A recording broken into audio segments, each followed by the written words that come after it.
Hello, thank you for listening to 3 Legacies Recovery Recordings. If you enjoy our program, please be sure to like and subscribe to the channel, and don't forget to share with a friend.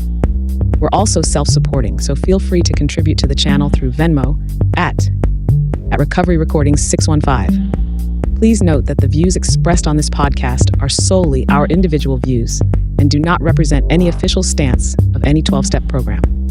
We are not affiliated with any specific recovery organization, and this content should not be considered as professional advice for alcoholism or addiction.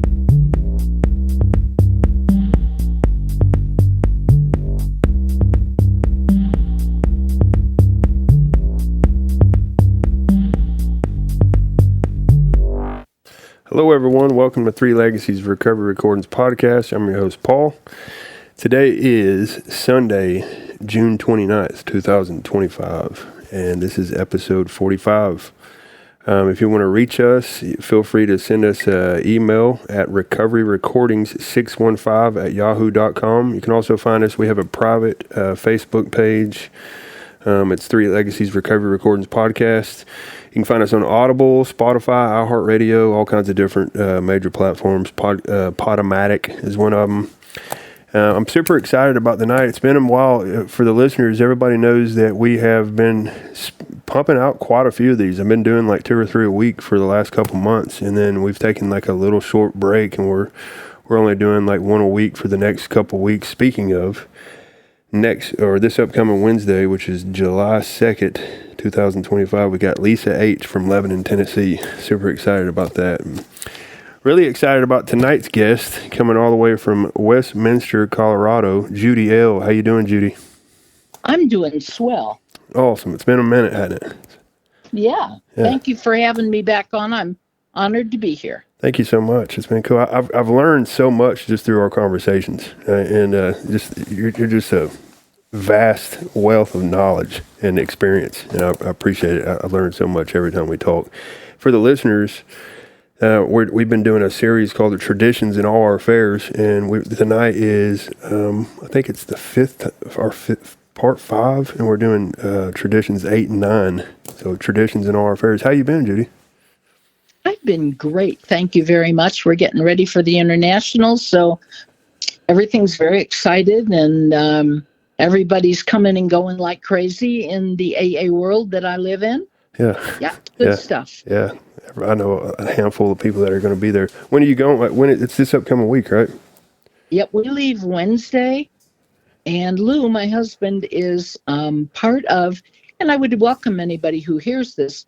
We leave Wednesday, and we will be spending a lot of time in the hospitality room at the Hyatt waterfront, whatever that is, because my husband's part of and a big part of the online intergroup hospitality room.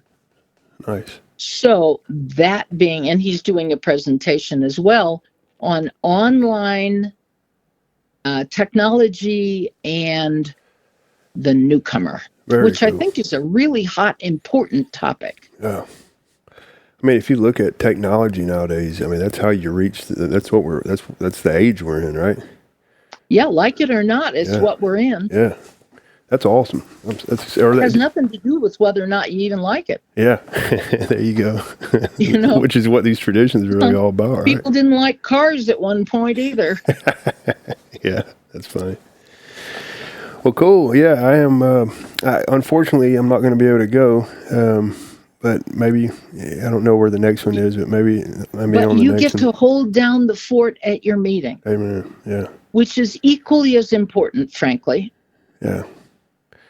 That's cool. Yeah, my treasurer is going. The treasurer from my home group, which is also my sponsor, he's going, and he asked me to do their treasury report. So you just made a good point. I'm holding down the fort. Yeah. Yeah. For everybody who has something else that's important to do, or a family at Christmas, think about the people that are standing in to show up, because that's what we do. We link arms, shoulder to shoulder. We cover for each other when we're nutty. We cover for each other in crisis. We sit with each other when it's important. And we cover that home group so that if that newcomer comes in on that day, there's somebody there ready to give them the same welcome you and I got, hopefully. Wow. Makes me think of the story you told me about Dawn's last talk, right? You say, wow, yeah, interesting. You want to share that story? You know, the part about him speaking that night. Well, you covered the home group, right? And then oh yeah, that story. Well, I have a lot of Don stories. Yeah. The night that Don Pritz, that's who we're talking about, for somebody who's new, he was a trustee from Colorado. And he was somebody pretty well known, partly because he was one of the people that got to go to carry the big book to Russia. And he was a powerful speaker with a real gift. And he had pretty much spent a lot of his 25 or 30 years of life answering AA's call in the belief that he owed his life to AA. Wow. Therefore, he would answer any call that was possible. So he spoke a lot. And he was a wordsmith, and he was good at it. And he was given the gift that I think is deeply spiritual, that people that could hear him heard him at a different level than they heard anybody else. And people were often struck sober just listening. And I don't know why. It's a gift. And he was very humble about it, but he also knew it was his responsibility. So the night that he was giving his last talk, and we knew it was his last talk because he was dying of cancer, he'd had some of the various things that a lot of us have. He'd had interferon at one point, and it had been an abused body. Let's just say it that way. And he got cancer, and we knew he was going to die soon. And so they were having what was well known to be his last talk. So friends, long-term friends for his whole sobriety, a couple of sponsors, a couple of sponsees from out of town, everybody came in to have the last talk, to be there together. My home group was the night of the last talk. My husband and I had heard Don very often, and I felt strongly that the people in my home group that had not heard him needed to go and hear him. So we said, you guys go. It was a big meeting at the time. We're not so big now, but we were a big meeting at the time, like 100 people on any Saturday night. Wow. And we said, we'll make the coffee.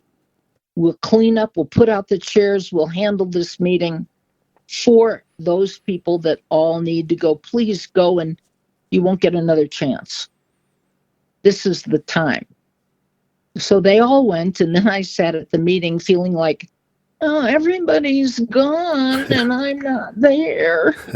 I felt so sorry for myself. And I really wanted to be there. I wanted to be with, one of the kids. I wanted to be with the group. That's part of that community fellowship thing that we yearn for so much. And so the meeting went fine. Everything got handled. But the next morning, still feeling bad, I called over to Don's and I said, would you guys mind if I came over? I wanted to see you all and Don today. Would it be okay if I came over? He had company from out of town. And of course, people that had come in to see him. So they were hanging around and they said, sure, come on over. So everybody was kind of doing their thing at the house, and Don was laying in the sunroom on the lazy boy, just exhausted. He was like breathing shallowly, so tired. He just sat there with his feet up in the lazy boy. And I was rubbing his little fuzzy head. He had real short hair, little short, stiff gray hair. And he took a deep breath and he said, Judy, I kept all my commitments. Wow. And I felt the door slam behind me. There was no door behind me, but I felt the door slam behind me. Because I knew, as you just heard, and you heard too, he was now free to go. Wow. Hours later, he took his last breath. He talked for 45 minutes. It wasn't his best talk. It was his last talk. And everybody was there. A couple of people held his hand while he took his last breath. Wow. Had I not, so the lessons for me, Judy, are don't miss the opportunities. Because I didn't want to disturb anybody by coming over. Part of me really is uncomfortable with late stage life, feels like an intruder, and is probably scared if I look at it closely. And so I have missed the opportunities to say goodbye to people I love. Wow. And in that one, I was able to feel the nudge that said, go now and pick up the phone. So many things happened that night. He got to speak. He got to tell me that story. I keep all my commitments. Wow. And then he was free. And I got to learn my piece, which was don't miss the opportunity. Act now when you get the nudge. Wow. Does that make sense? Yeah. It was so powerful to me. It really was. So that's my little story. I love that. I love the nudge, you know. Yeah.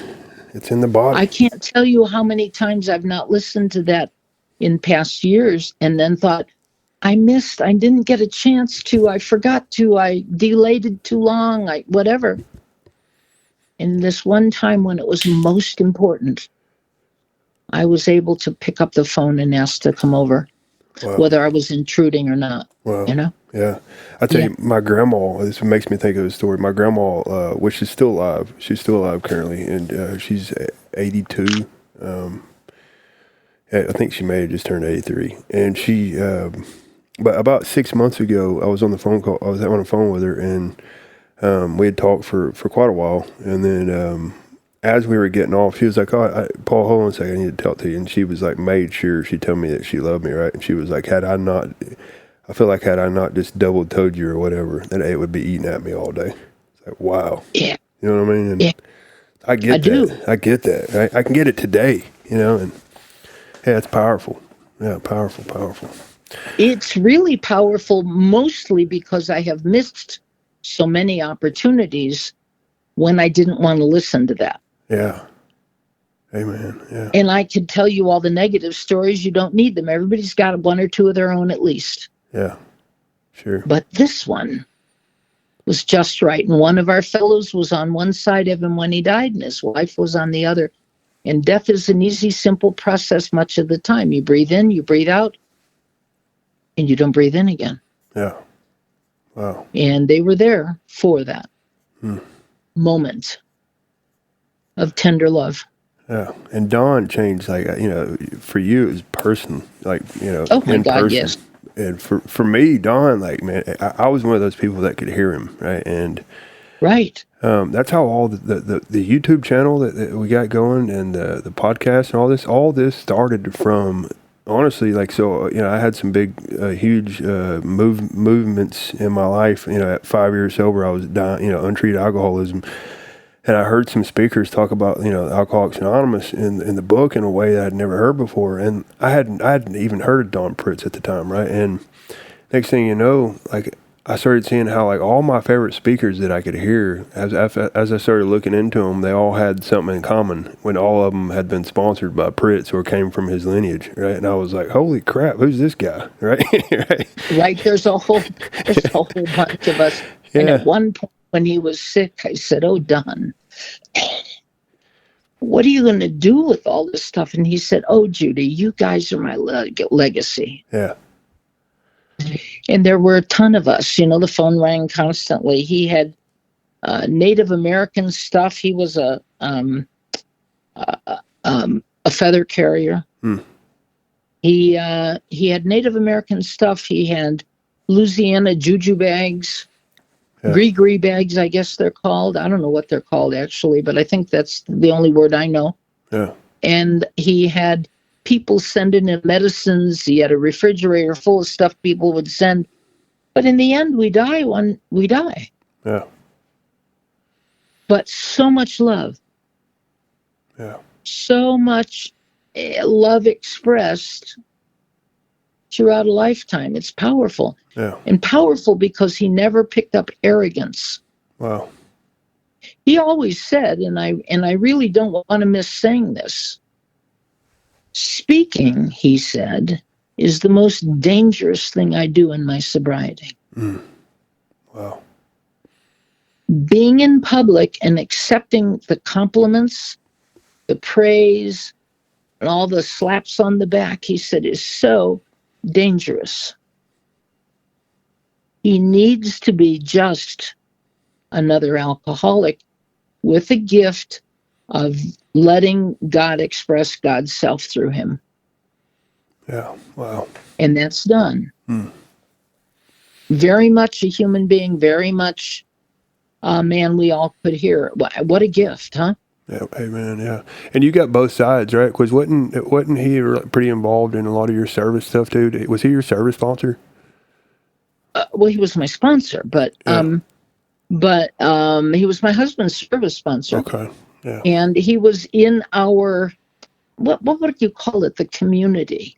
Fellowship of the Spirit, which started here in Colorado. Yeah. With some friends of yours as well. Yeah. Fellowship of the Spirit was started among other people. There were other people, a couple of other people, and Don. And because Don was speaking so far around the country, he would invite people to come to Fellowship of the Spirit. And so we had this kind of national, international, couple hundred folks that were just, I mean, the energy level, you could walk out. People were either crying the whole time or floating above the ground the whole time. Both those things happened the whole weekend and have every time. Wow. So, yeah. Yeah. Yeah, Mickey. So, wasn't Mickey M? Yeah. Yep. Yeah, I love Mickey and Don man. thought this would be a good idea to get together with some friends. Yeah. And Jerry Elkins was involved. Jerry's passed. There's folks like that. There were some folks from Tennessee, some folks from Louisiana, some folks from Texas, and Washington State that were there from the very beginning. And many of those folks, not most, but many of those folks are still engaged. Nice. Yeah.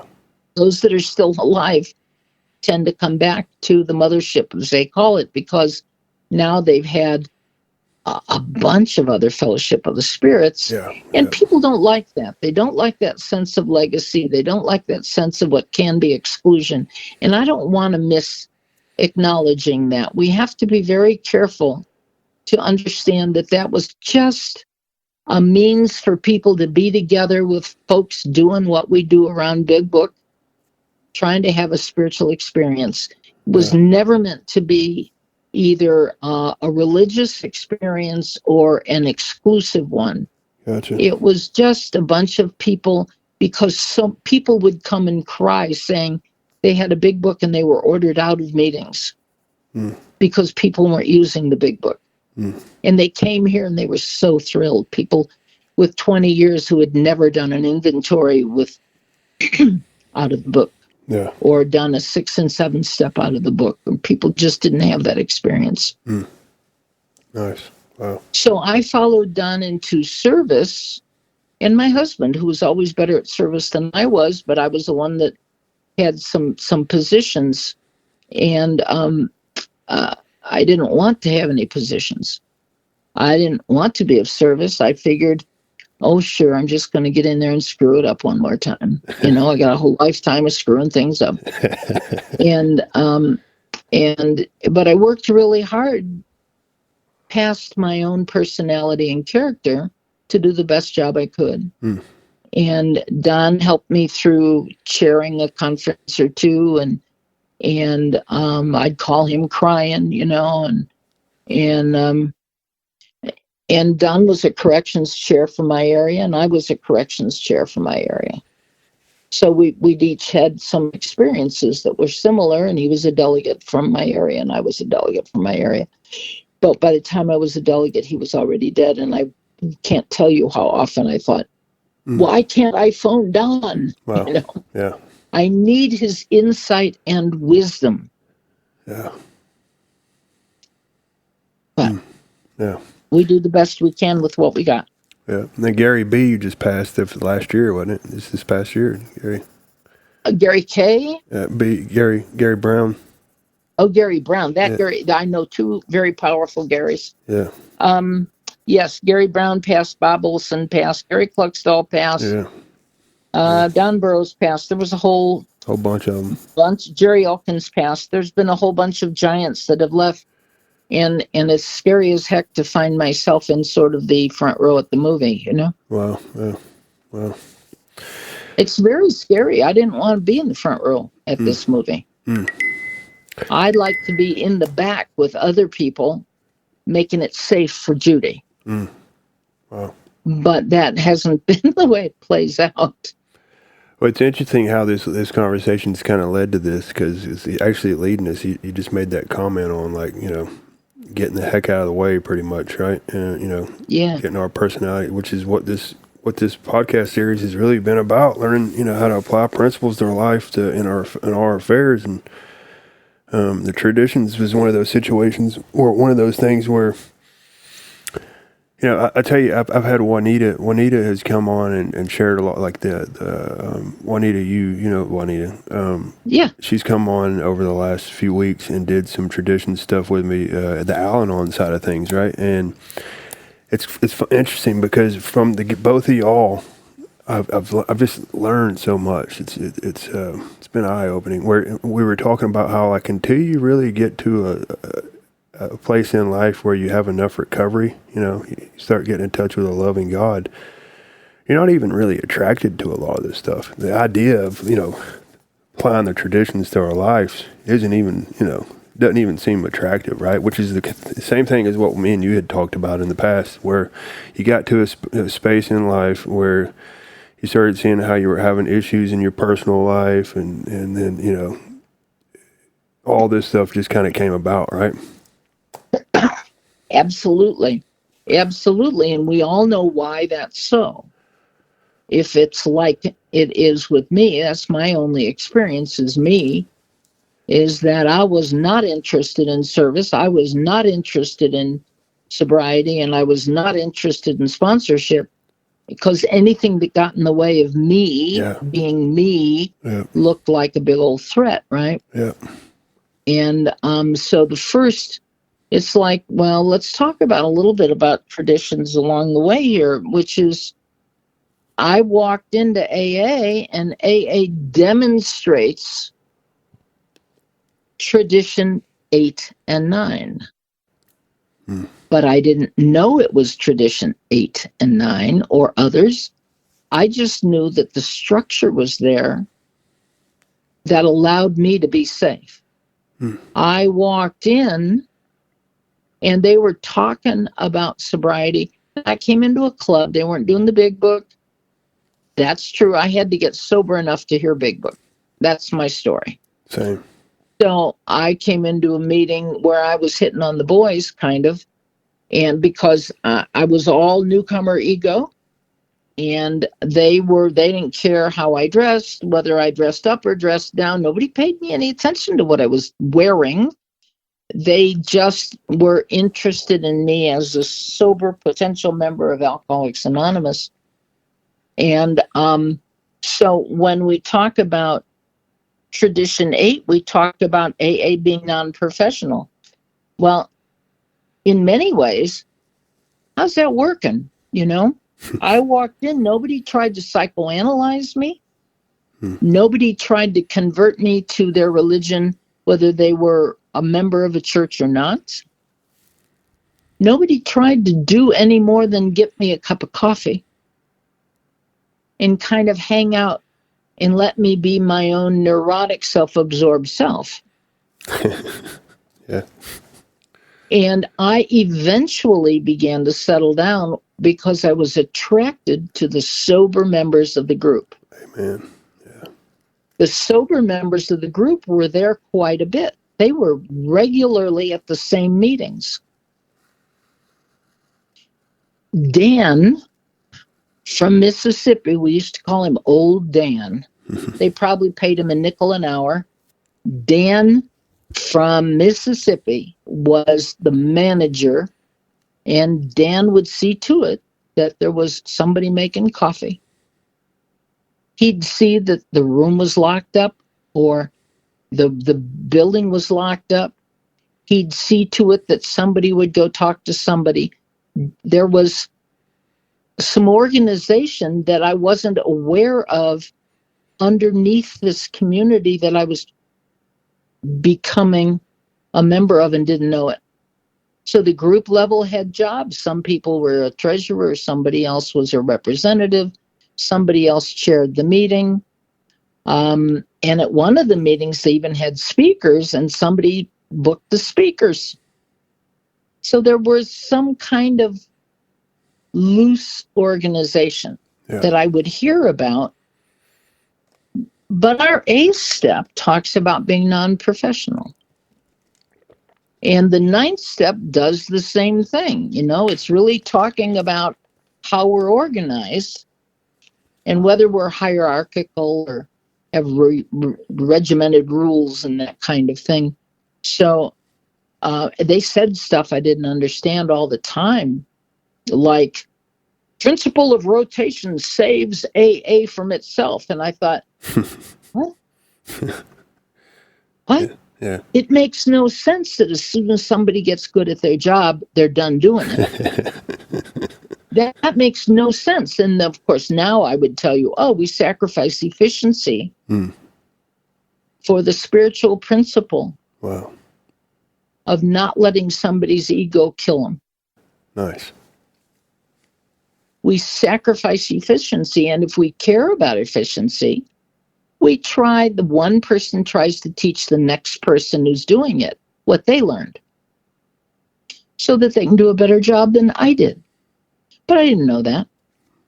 You know, I just didn't know. So, you know, later on when we had a meeting that I was a founding member of, we found that if you gave somebody the job of setting out chairs, within 2 weeks, they owned that job, and nobody better touch a chair that they hadn't put where it was supposed to go, because that's how we are. Yeah. Well, that's how funny. we are. So, you know, we want to, and so we have to rotate, or any one of us would own AA, right?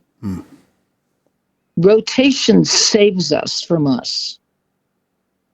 So this business of being non-professional really talks about the fact that one of the men, for example, in my home group, who was a big mentor to me, was a treatment character from the Veterans Association. He was a little crusty little Jewish Holocaust survivor who had spent 3 months in treatment, carried out of his own restaurant on a stretcher. Wow. And when he got out, he carried all that dynamic energy that he had into AA. And when I knew him, he didn't have any money. He didn't have any important job. He didn't have any restaurant. He didn't have a wife. He had a son somewhere. But what he had was a real love for Alcoholics Anonymous. And when he was at the meeting, every night when I was at the meeting, he said things that made sense to me. He never talked about his treatment job, and he never tried to therapeutically fix anybody in the meeting. Because he said, that was my job. It is not what I do as a member of AA. So I learned so much from David, because David was pretty clear that he would go to any meeting he wanted to. He didn't hide out from potential patients that he was seeing. He went to any meeting that he wanted to go to as a member of Alcoholics Anonymous. But he never mixed his job with his recovery.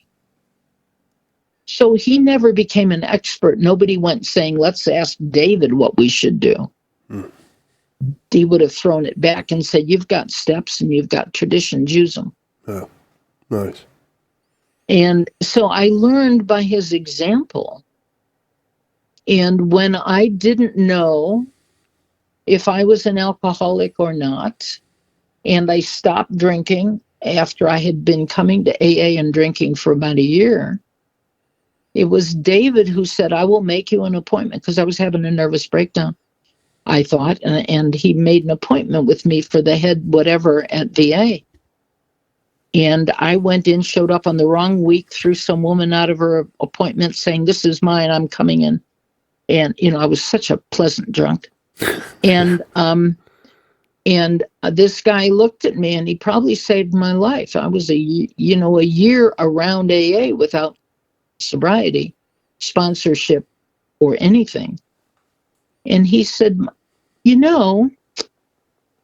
when you're new, we find that early sobriety looks an awful lot like a nervous breakdown. Mm. And it's really hard for us to tell the difference even here. What I would recommend you do is go back to your meetings, go to a lot of meetings, do what people tell you. Practice not drinking, practice changing your life, get a sponsor, and then if there's some big issues that are still tripping you up after a year of this, you come back and see me. That man probably saved my life. He was the head of that VA's treatment center program. He was Dr. Somebody. Wow, nice. And he probably saved my life with that kind of humility that said, first work on your program, then let's see what's left that maybe you might or might not need help with.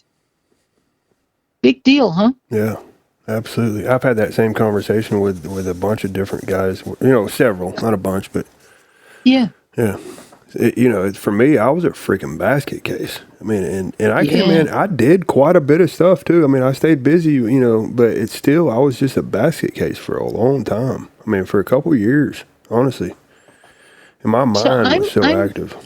Yeah, the mind is, well, when you think about it, the new person, what have they got invested? Yeah. You and I have got some time invested.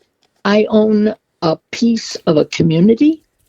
I own a piece of a fellowship. Yeah. I own a commitment to things. The newcomer comes in, they haven't got any of that. Amen. Wow. All they know is they feel miserable, they hate us, they hate themselves, and they haven't got any other choices. Yeah. So it's a whole different thing. That's a very tender 3, 6, 9, 12 months, right? Mm-hmm. It's a very tender time because they don't have the buy-in that you will eventually get to. And that's why we walk so carefully with them if they'll let us. Not owning them, but walk with them. And I would, there's a lot of things that I, as a sponsor, do only in time. I don't try to be a therapist. If you want, if you feel as though you've got real issues that are beyond anxiety and sobriety and all that stuff, you find you have issues you think need to be, multiple personalities or whatever you got going on. Yeah. A lot of us do. And a lot of us get better after we walk through the steps. But if you need to feel as though you need to do that, I would say go see your therapist, but don't come see me. Yeah. I don't want to give two-headed leadership to any newcomer. One walk at a time. Take your direction where you can find it.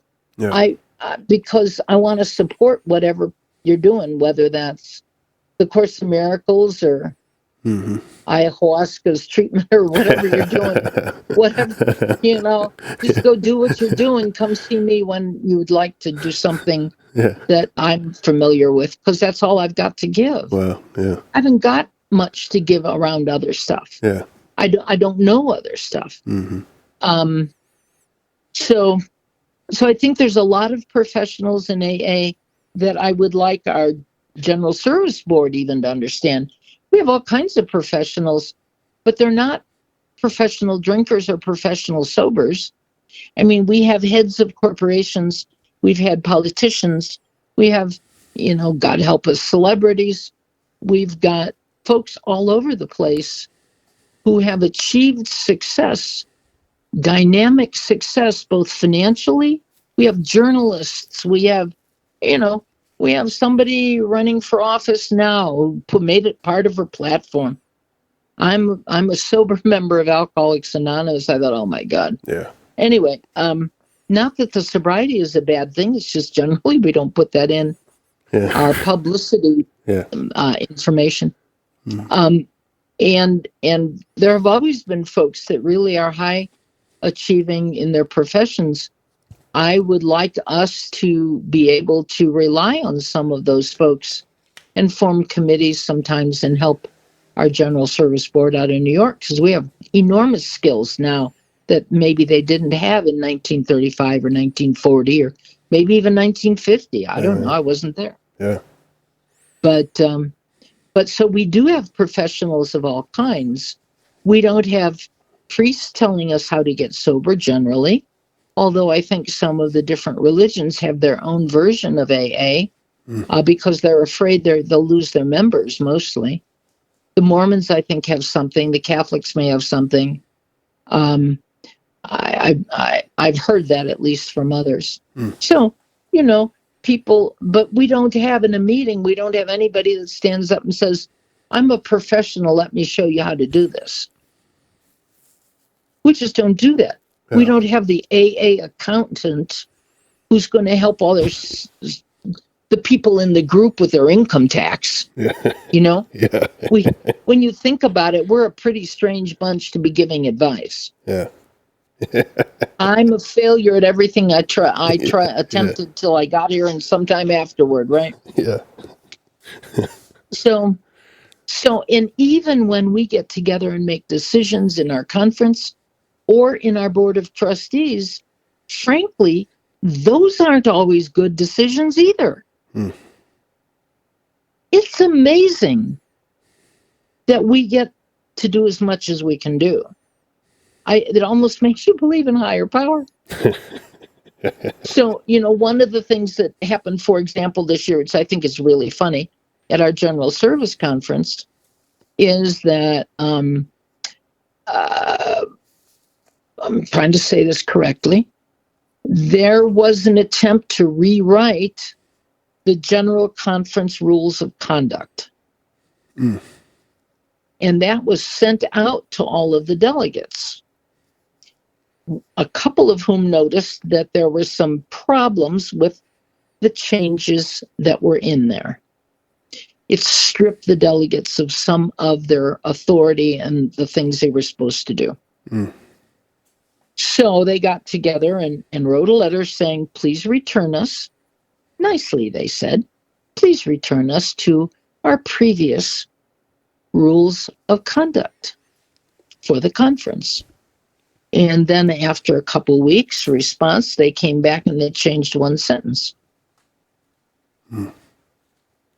So they got together and they wrote a sweet letter back that said, thank you so much, but would you please return us to the previous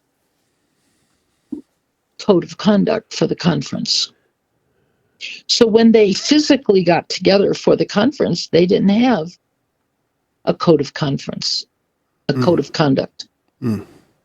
Wow. And somebody made a motion or an action to say, let's go back to the old one. And it failed. They didn't get a 2/3 vote. Wow. And they didn't get a 2/3 vote to pick up a new one. So they were left halfway through running the conference with managing the conference without the rules of conduct. Wow. Using the same rules, our delegate used the expression, our delegate's so good at it, using the expression, excuse me, that it was more like when the lights are out and you're at a 4-way stop. Wow. And you have to trust that everybody's going to play by the same rules. Oh, it's your turn, then it's my turn, then it's his turn, right? So without the code of conduct, they manage their conference without it. So it's that sense of, isn't that like I say that with a chuckle because that's just AA's goofy way. We have a rule, we can't agree on the rule. We write new rules, we don't agree on that. But without any of the rules, we understand the rules even better. Because we're a fellowship that's committed to a spiritual way of life. Not because we have rules that rule us. That's Tradition 8 and Tradition 9. In essence, only it applies to a couple of different things. Tradition 8 is talking about professional service centers. I'm going to read that real quick, okay? Please do. Tradition 8, Alcoholics Anonymous should remain forever non-professional, but our service centers may employ special workers. That's the short form. All right. So now would you read the long form? I don't have it in front of me. Okay, hold on. Yeah. Alcoholics Anonymous should remain forever non-professional. See, it's a little different sound. We define professionalism, it says, as the occupation of counseling alcoholics for fee or for hire. But we may employ alcoholics where they are going to perform those services for which we might otherwise have to engage non-alcoholics. Such special services may be well recompensed. But our usual AA 12-step work is never to be paid for. For fun and for free is our 12-step work. So we're talking about the service that goes on that is not 12-step work. So we have people in New York at our service center that may stay in New York. One day it's going to move just out of expenses alone. We have people that live there that serve and work there, and they are paid to manage everything from shipping and receiving and answering the phone and handling committee work and handling more committee work and handling more committee work and handling discussions around committee work and secretaries and a manager of all of the staff. There's about 75 of them. Those are paid employees. Some of those must be AA members and some are not. Your shipping person does not need to be an AA member, but your corrections desk does. Wow. Your general manager is an AA member, but the first person who answers the phone may not have to be. A staff support person does not have to be, but the accessibilities or public information person does have to be. Okay? Yeah, and they're not getting paid for AA work or for 12-step work. They're getting paid for pretty much to make our 12-step work doable, possible, right? Well, they're paid to do a job. Yeah. And if my hope would be that every one of the alcoholics that is hired by us has their own sponsor and their own sponsees. Yeah. And I would hope that every alcoholic trustee and general director and person that is an alcoholic that works there has their own program, their own sponsor, and their own sponsees, because how else would you expect them to have an understanding of a spiritually based fellowship as opposed to a business organization? Yeah. And that's an important difference. So if you're there and you're around fundraising, it is critically important that you are a person who also understands how we're different than the Red Cross. Underneath all of that is our 12-step is never paid for. Central offices take a lot of heat. Central offices are a separate organization from AA. But they are like our first cousin because they are also our distribution center for all the literature that comes out of General Service Conference or General Service Office, right? That's where I can get my AA book in Bulgarian, produced with the help of New York and that office, authorized by New York, Bulgarian or a book in Thai or a book in Japanese.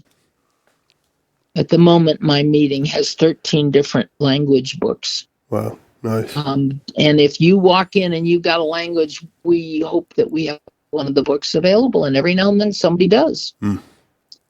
It's illegal to drink in some countries, but they still have a book in their language because there's always an alcoholic somewhere in the mix. But those things happen because committees do their work. And they happen because a lot of people who aren't alcoholics are involved in the creation of those things. And so our central offices are AA related. It's just not in the general service structure of Alcoholics Anonymous. So while it's not AA, it's like Fellowship of the Spirit. It's not AA, but it's the best AA I've ever been to. Yeah. Yeah. Right? Nice. So, and what that means is that Alcoholics Anonymous General Service Office has no authority over what we're doing. They leave it up to us to manage our own affairs promised us in our traditions and our concepts. And so the members are responsible for conforming to our traditions.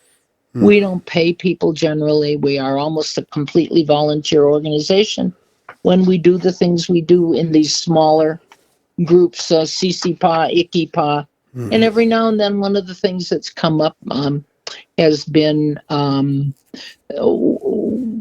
our COVID took a lot of meetings online and a lot of conferences went online, just as an example.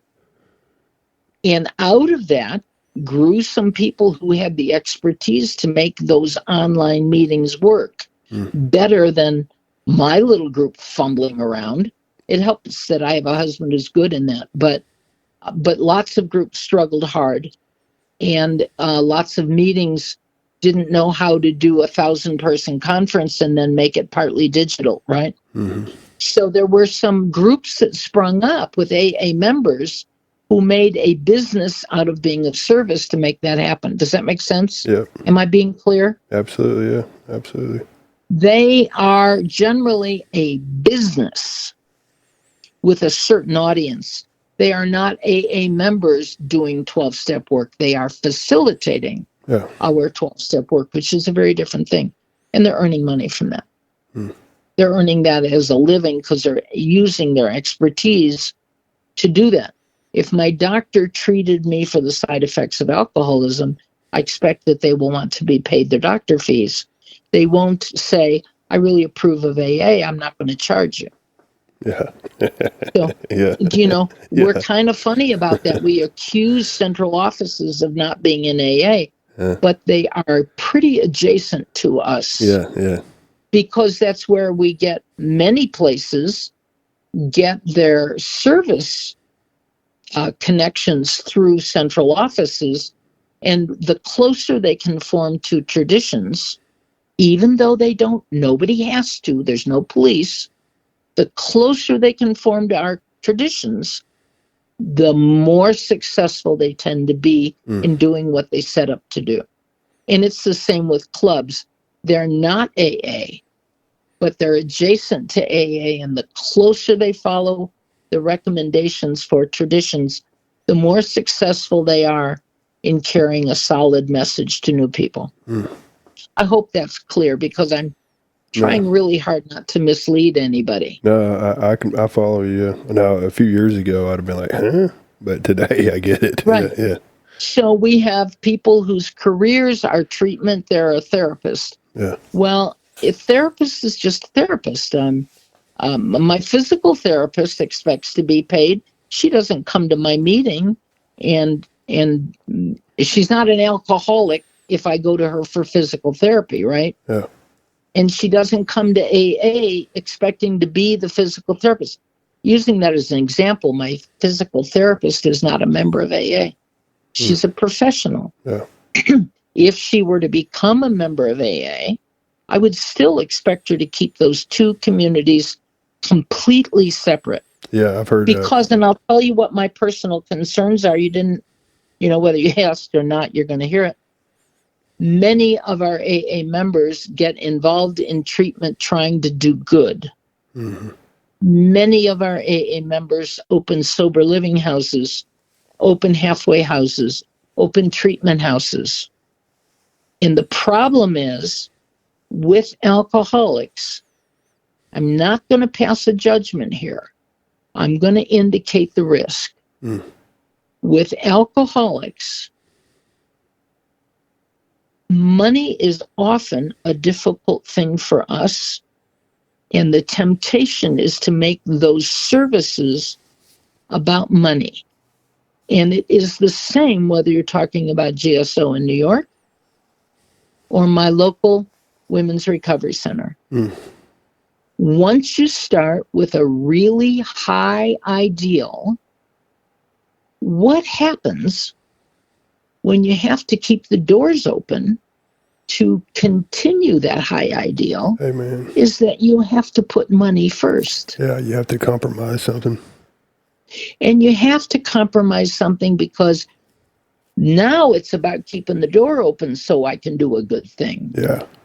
It's the same policy that politicians have been told, which is you can't do anything good until you actually win the office. Yeah.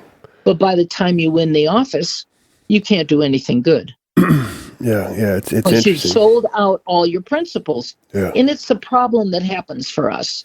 It happens for us in our service areas like sober living houses, halfway houses, treatment centers, just as much as anything else. Many times there are people with a passion and a singleness of purpose who do an excellent job. Amen. But I want to suggest that it is very, very difficult to do that. Yeah, that's the reason. Go ahead. I'm sorry. Yeah.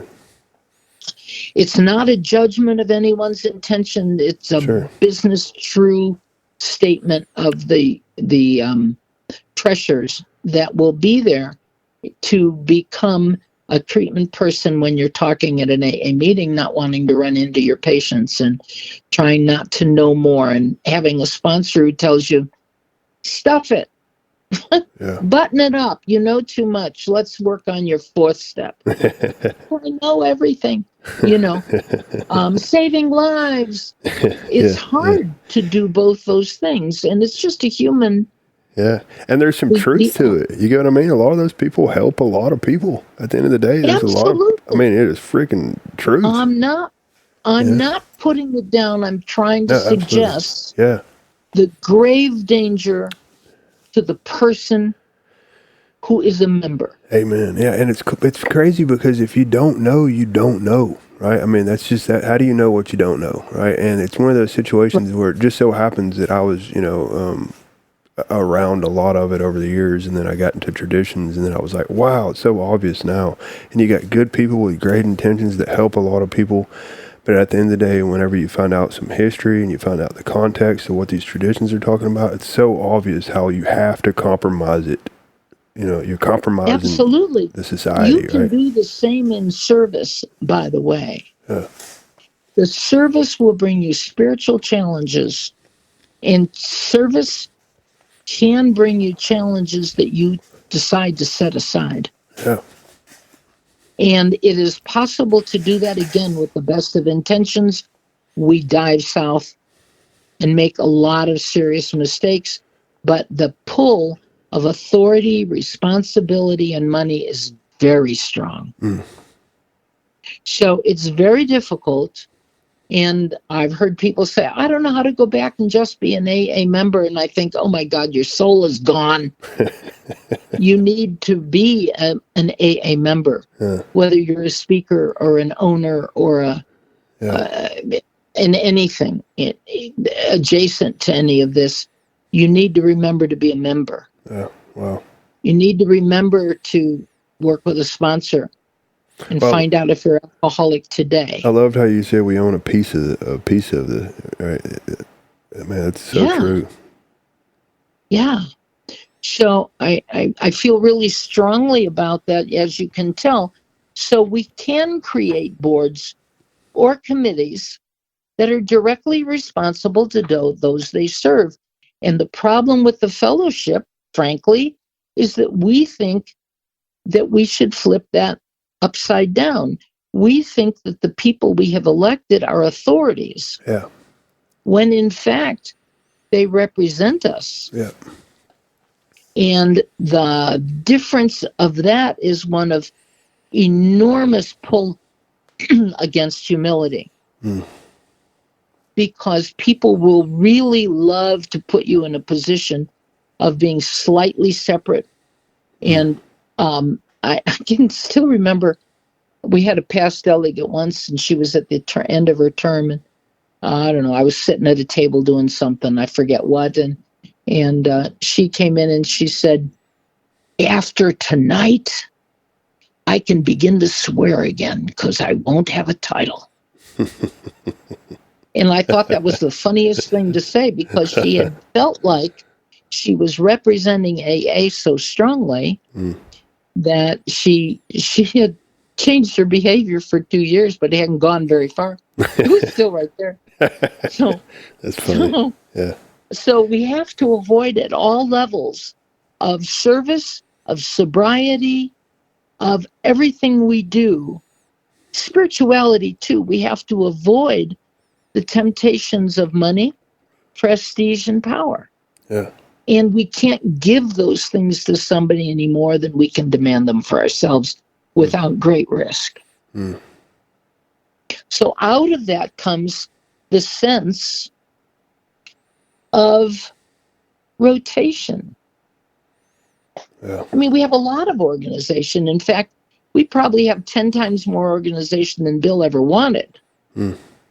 And within the last 5 years, we've added lots of committees and staff positions, and we've always fought about the fact that the Grapevine is incorporated, and so is World Services, and one gets all the money and the other one does not, and they treat each other unequally, and they treat each other differently, and all the politeness aside, those two incorporations create all kinds of interesting drama. Is it right or wrong? I couldn't tell you. I don't know on that one. My mind is not made up, but I do think structurally we're okay if we have some changes, and it's maybe about time we have some. So Tradition 9, let's talk about Tradition 9 a little bit, because it's similar to what we're talking about. You want to read that? Yeah, I got the short form in front of me still, but it's AA. Sure. AA Tradition 9. AA as such ought never be organized, but we may create service boards or committees directly responsible to those they serve. Okay. Tradition 9 long form is really long. Hang in there with me for a minute. All right. Because there's point after point after point, right? Each AA group, yours and mine, got two different groups, needs the least possible organization. So what's the least possible organization? And then it says rotating leadership is best for the reasons we've been talking about. It becomes dangerous to the person. A small group may elect its secretary, the large group its rotating committee. And the groups of a large metropolitan area, their central or intergroup committee, which often employs a full-time secretary. We have a part-time secretary at my local intergroup, but that's about it. The Denver one has been around forever, and they have a fully functioning, very effective setup. And it's much more successful than the smaller ones around. The trustees of the General Service Board are, in effect, our AA General Service Committee. They are the custodians, and that means protectors and guardians. They are supposed to hold in custody, in protection and guardianship, our AA traditions. And they are the receivers of voluntary AA contributions used to maintain the General Service Office at New York. I have a question out to ask. What percentage of most nonprofits goes to staff? And staff and expenses. I'm waiting to hear. I don't know the answer to that question yet, and I don't know whether we are within what's pretty generally nonprofit quotas or not. I don't know the answer to that. But I'd like to know. So if the trustees of the General Service Board are the custodians and protectors of our AA tradition, and they also receive all the money that comes in through the General Service Board, they are then charged to use that money, and it says they are authorized by the groups to handle our overall public relations, and they guarantee the integrity of our principal newspaper, the AA Grapevine. And then it puts a caveat in there. All such representatives are to be guided by what? The spirit of service. Wow. For true leaders in AA, concept 9, true leaders in AA are but trusted and experienced servants of the whole. So we are led by our servants. Our servants are our leaders. They derive no authority from their titles, and they do not ever govern. That's huge. Freaking huge. Universal respect is the key to their usefulness. So I would say that Tradition 9 is talking similarly to Concept 9 about leadership, the responsibility of leadership, the responsibility of maintaining trust, and respect by how we live, how we act in our everyday work. Wouldn't you? Yeah. The spirit of service changes everything, right? Right. If I give you the responsibility of being, and sometimes we do this at a group or we did a conference once, and we picked one of our newer gals, like a year, to be our third legacy servant. And that meant it was her job to make sure that we were always on target with our traditions and concepts. Wow, nice. That's somebody out and here. That way she learned and we learned. Yep. Wow. So we didn't make any. Her job was to raise her hand and say, I've been looking at this. Wow. And you get a new person, they get pretty eager to find those mistakes. Yeah. Should we have a bake sale to support this? Ask your new person who's in charge of traditions. What do you think? Wow. Look it up. And it was really powerful. That is freaking as awesome. A learning experience for her, as well as for us. Yeah. And it just shows, it's being mindful. It just shows that you care. It's important to you, right? It's Absolutely, because it's responsibility. there are no police. We are self-policed. Yeah. We are self-policed. I don't think that you can get, I don't think that, that there's a bad way of being mindful of any of this stuff. I mean, it's so, I'll be honest with you, at least in the area I'm in, and going to men's retreats all over the country, I always talk to people just to find out where they're from and what Alcoholics Anonymous is like in their area to see if it's different here, or whatever. But the area I'm in, which is pretty common from what I hear, this stuff's just not talked about. Right?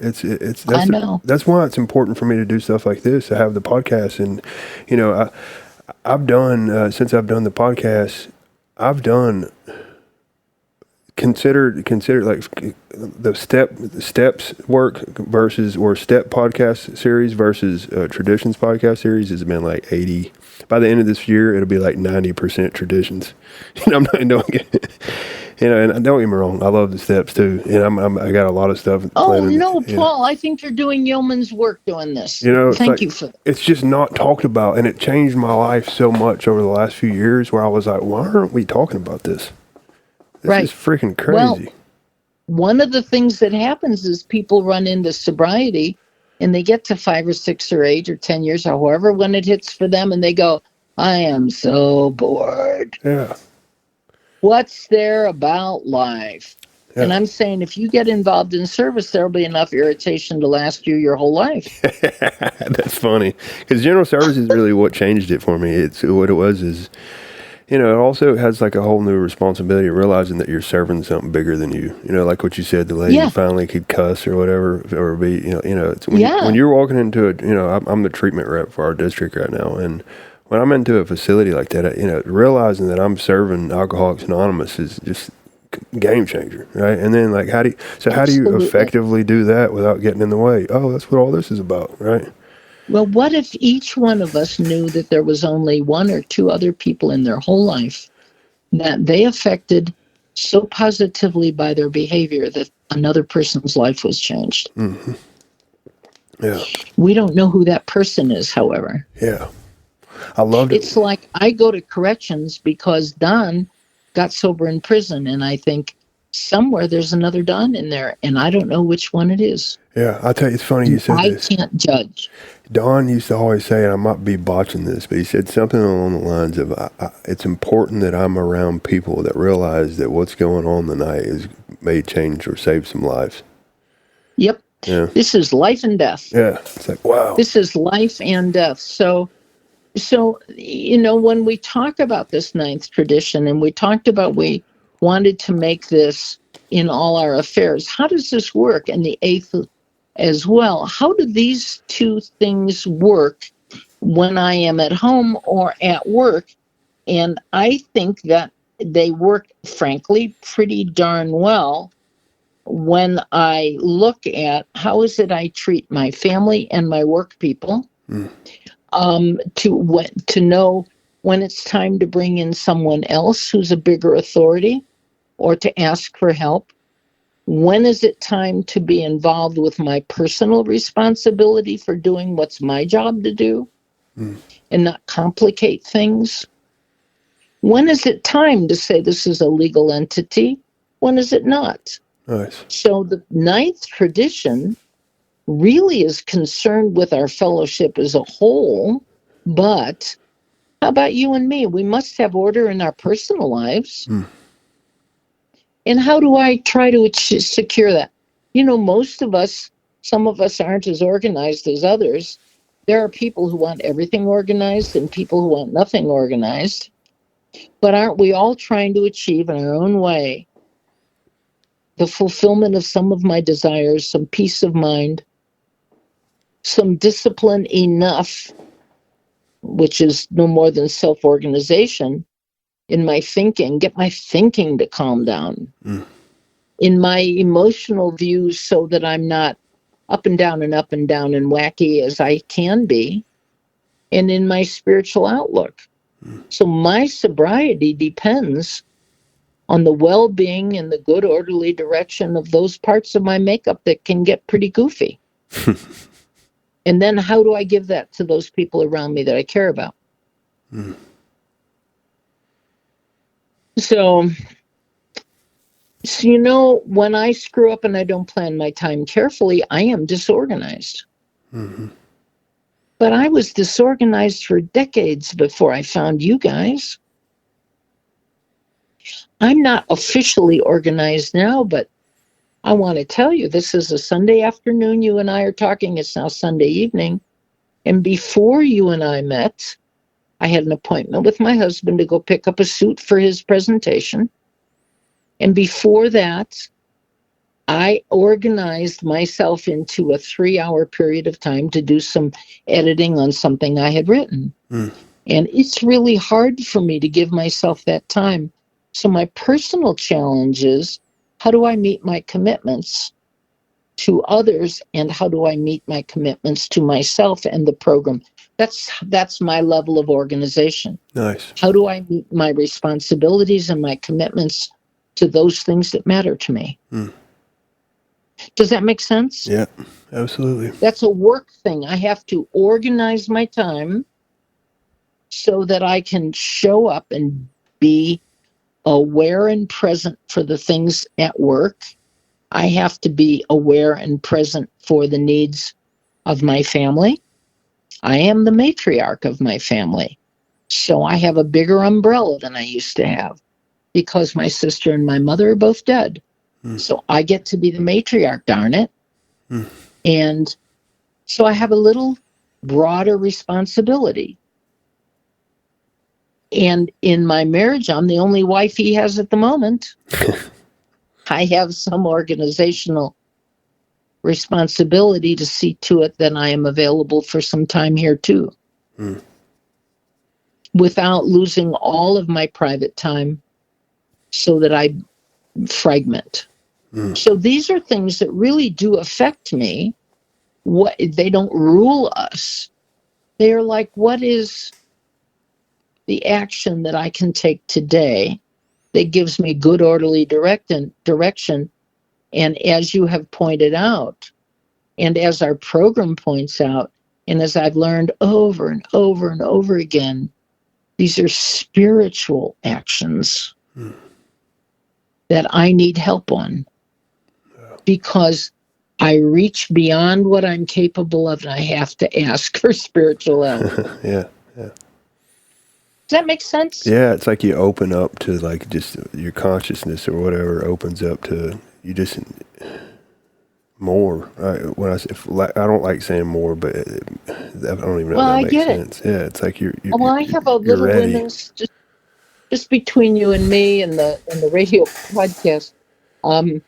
I have a sponsees that we get together every January, and outside of AA, this is a meeting. It's now a Zoom meeting and in person as well, and it's what I call my gratitude meeting. And I I cook because I want to express my gratitude, and we make a meal together, and then we have a Zoom meeting with people that aren't in town, and people that are in town are here. And one of the things that I ask my sponsees, the people in that intimate circle of each other, is to make a commitment to a word or an idea or a concept that they are going to challenge themselves with, maybe in the coming year. Now, it's not AA, but it is AA, right? Yeah. Because aren't we trying to find, my commitment this year and in others has been to try to keep my word to myself. Yeah. Because it's an area that I need work on. How do I keep my word to myself without being self-centered? For me, that's a problem. And someone else wanted to work on courage to be present in other people's commitments and in other people's lives honestly. And everybody has little different goals based on what their character, their length of sobriety, and what they're doing. And we do this as a group because that way we can each express out loud under prayer, and with our sisters, we can express something and therefore have the support of other people. Wow. In knowing that we strive to keep growing. That's awesome. Such a great idea. And so we do that. Is it life-changing? No, it's a thread in the tapestry of AA, right? It's a thread. It's a thread that binds us together in trust. Is there a rule that says you have to do that? No, there is not. This comes out of our personal spiritual quest to try to be a little better this year than last year in some area. Yeah. Wow. I tell you, every time we talk, I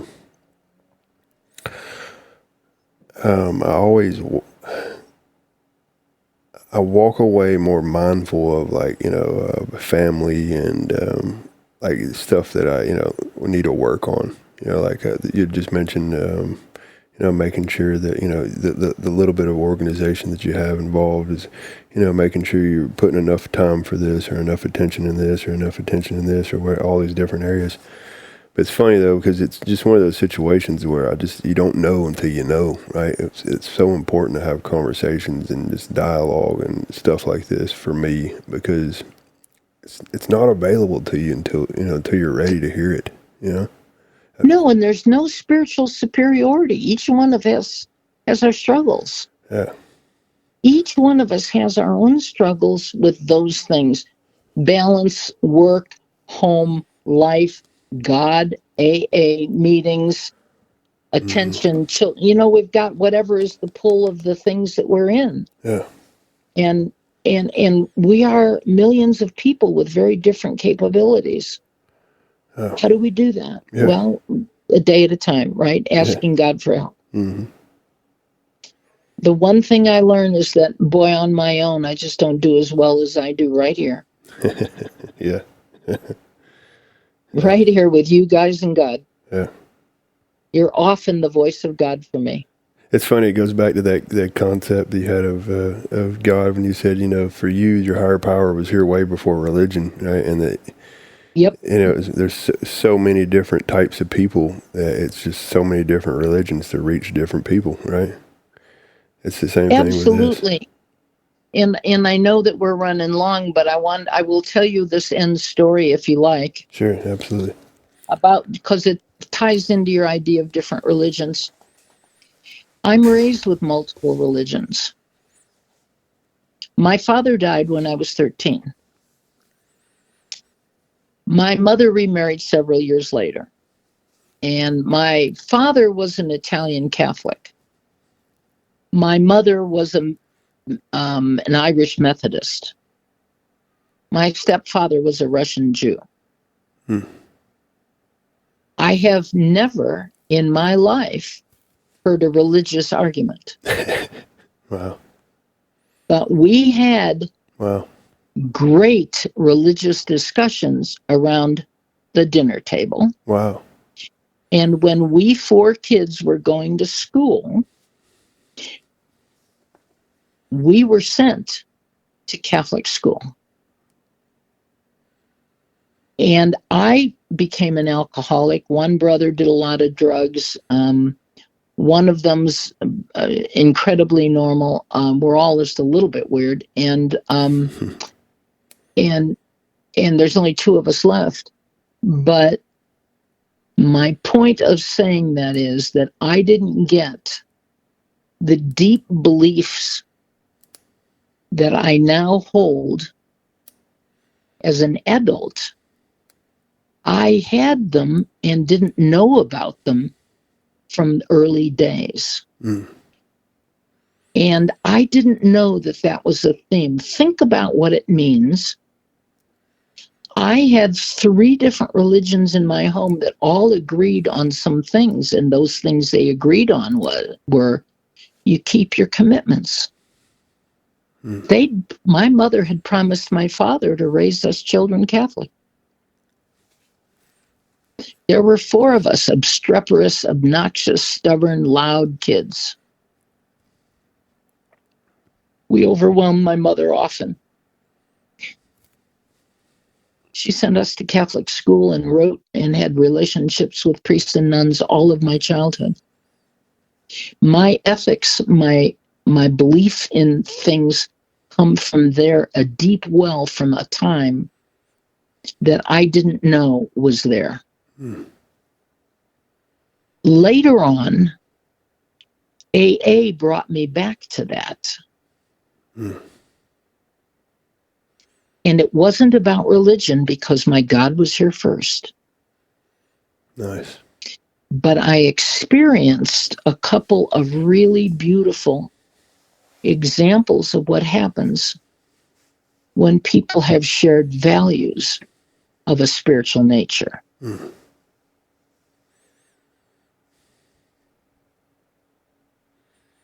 I hope that makes sense to somebody. It makes a lot of sense to me. Yeah.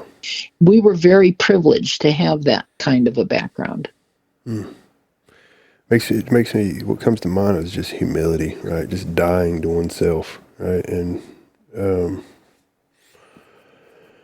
we thought so much that we were right when we were kids, and we'd harass my mother to do this or that. My mother had a totally perfectly good set of ethical values. My stepfather did, my father did, and none of them were at odds with each other. They just had different interpretations of the traditional ways that was expressed. Yeah. That's awesome. My little Irish Italian brother sang in synagogue and went to a Jesuit school. And for us, there was no conflict. My mother said, we sing some of the same hymns.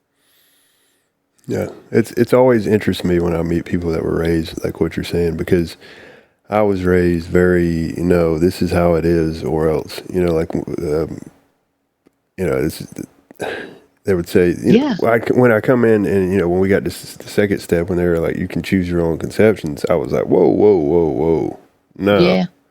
you know what I mean? Yeah. And Get that. whoa, that's scary. Yeah, My husband was raised that way. And so he adds a fourth religion to our mix. Nice. But yeah, yeah, that's so, awesome. Yeah, and because of AA, having no leaders with those kinds of authorities, we are perfectly okay. yeah. It's just so big, so cool. It's Thank so God. big. It's Thank so much God for bigger all of than it. you and me. Yeah, thank God. Yeah. Yeah. I Thank love God. it. I love how Bill, like one of my favorite things about Bill is he wrote all this stuff and left it for us. Yeah. It's like, I don't want them man, to change anything Bill wrote. They can rewrite it to suit themselves, but don't change anything Bill wrote because it was magical. Man, it was freaking unbelievable. It's like, Even when he was wrong about women, he still was magical. it was just dimensions. Like the deeper I get into, me and a group of guys, and I'm not necessarily a huge 12 and 12 guy. I'm not against it, you know what I mean? But me and a group of guys today went through, step 7 in the 12 and 12, and it is freaking magical. Like Bill, It is. It's like, holy crap. Yep. Step 7 and 6 and 7 are two of my very favorite parts of that book. And mine too. Those two chapters are unbelievable, right? And yeah, and it's cool because when you really get into a lot of the history, or you get into language of the heart, or any of this stuff, it's all like all of it's just like, holy crap! It's just like it's dimensions and dimensions upon dimensions of like, wow, like how deep is this going, right? Like, well, it helps that he was a mess. Yeah, there you go. Yeah, it's true. We never could have followed a saint into this thing. Yeah. Wow. Yeah. It helps that Bill was a flawed human being because he really understood our nature. Yeah. He really understood and wrote about these pushes and pulls. He talked about our defiance. He talked about our inability to accept this kind of structure that was imposed. He talked about our unwillingness to live with the pressure that most organizational structure provided. That there's arm twisting everywhere. There's competition. There's favoritism. Bill understood that with us, it couldn't be that way. Wow. And he set this thing up. I don't want them to change Bill's writings ever, because it would invalidate so much that is perfect. Yeah, you don't need none of this that we just talked about. None of this stuff needs to be. It's holy crap. It's like, man. Right. So, and then he said, you don't have to do any of this if you don't want to. Yeah. That's what, yeah. I mean, my group does it all because we think we like to be a part of all of it. But, but we participate. But it doesn't mean that we do it because we have to. We do it because we choose to. Yeah. I think he realized there was a lot of freedom in not having to control it too. It's like the least possible organization type deal, right? Absolutely. Yeah. And I still think that we've kind of tried to model ourselves at some levels a little too much into too much organization, because we get it, trying to get it legal means legal. You sometimes have to give up the spiritual intention of it all. Yeah. We forget that we're a lot more of a spiritual organization with a little bit of business instead of a business organization with a little bit of service and spirit. It doesn't work that way. Yeah. Because we would lose the essence of who we are. Yeah. And who we are is just in our weird goofiness. It's perfect. Yeah. Yeah. Yeah. It starts with the powerless part, right? Is it? Right. That's it. Powerless. Exactly. Yeah. But I'm so grateful that all of this was here before I had a name for it. Amen. Yeah. It was here even though I didn't know that it was written into a structure. It was here in what was presented to me as a new alcoholic, as available. And I think that's what your meeting and mine probably strive hard to be about. Mm-hmm. So true. Wow. So, it's been my awesome. friend, I wish you a lovely night. I know we've rambled on. I hope that you can delete some of my stuff. I've rambled too much, I'm but keeping all of it. I don't delete any of it. I love it. This is my favorite stuff right here. Yeah. Yeah, it's my favorite stuff. Yeah. Thank you so much, Judy. And thank you. And we'll talk soon. yeah, we'll talk soon. And then for the listeners, also this upcoming Wednesday, we have Lisa H from Lebanon, Tennessee, right here, and Lisa's actually my wife. For the listeners, yeah, I'm getting her on. Oh, here. cool! Yeah. I want to hear. Yeah, so this upcoming Wednesday, we're doing.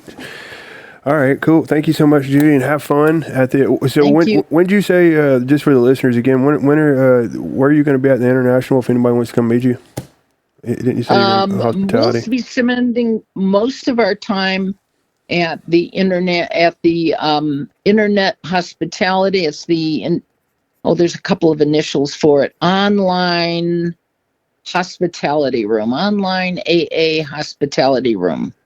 Okay, cool. All right. Nice. I think there's 2 technology-related hospitality rooms, and we will be at one of them. Nice. Cool. You can see who's not the technology professional here. Yeah. I figure I'll do the greeting whenever I'm there. There you go. Because we'll leave the folks that know what they're doing to the rest of the room. Yeah. What day? What date? Do you have a date that you're going to be in? It'll open up Thursday. We'll be there Thursday, Friday, and Saturday. I don't know about Sunday yet, but I know that we're going in Wednesday, so that we'll have it all set up for Thursday. Nice, cool. Thank you so much, Judy, and I appreciate it. I will be staying in touch with you about the next dates. Fabulous. Okay. Thank you, Paul. Thank you so much. Appreciate it so much, and thank the listeners for their indulgence with this time. Thank you, Judy. Good night. Good night.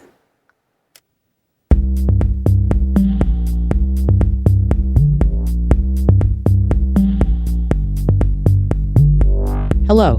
Thank you for listening to 3 Legacies Recovery Recordings. If you enjoy our program, please be sure to like and subscribe to the channel, and don't forget to share with a friend. We're also self-supporting, so feel free to contribute to the channel through Venmo at Recovery Recordings 615. Please note that the views expressed on this podcast are solely our individual views and do not represent any official stance of any 12-step program. We are not affiliated with any specific recovery organization, and this content should not be considered as professional advice for alcoholism or addiction.